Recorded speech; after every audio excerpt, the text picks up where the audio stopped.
Pangkalan Angkatan Laut atau Lanalok Sumawe mengajak anak-anak sekolah pesisir Pusong mengenali kapal Angkatan Laut Biren 1170 serta berbagai fasilitas tempurnya pada Jumat 1 September.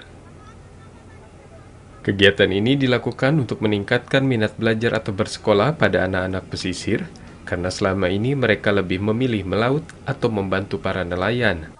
Edukasi ini diharapkan membuka wawasan mereka soal profesi prajurit TNI Angkatan Laut.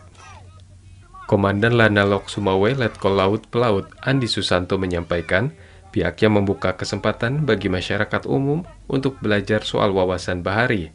Kegiatan ini sebagai bentuk wujud kedekatan TNI dengan masyarakat. Perkenalan di sini salah satunya adalah wawasan kebaharian, termasuk kebetulan sudah masuk di kapal sehingga dapat mengenalkan kepada mereka bahwa Angkatan Laut memiliki kapal perang yang nantinya menjadi semangat bagi mereka.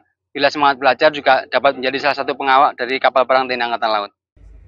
Sementara itu, Ketua Relawan Wadah Pembaca Penalar atau Wacana mengapresiasi kegiatan yang diselenggarakan oleh Lanalok Sumawe. Diharapkan anak-anak pesisir Pusong termotivasi untuk bisa menjadi abdi negara. Sebenarnya sangat positif ya dari kami sendiri sekolah pesisir, di mana anak-anak ya udah bisa ngerasain naik kapal gitu, udah tahu oh ada TNI Angkatan Laut, dan mereka juga bisa dan ini juga bisa memotivasi mereka untuk terus melanjutkan pendidikan seperti itu. Anak-anak pesisir Pusong telah mengikuti program sekolah pesisir selama 5 bulan. Kegiatan ini dijalankan oleh relawan Wacana untuk pembangunan karakter serta mengajarkan baca tulis hitung.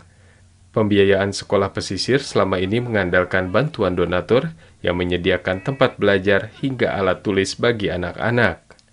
Dari Kabupaten Aceh Utara, Provinsi Aceh, Trifani, Kantor Berita Antara mewartakan.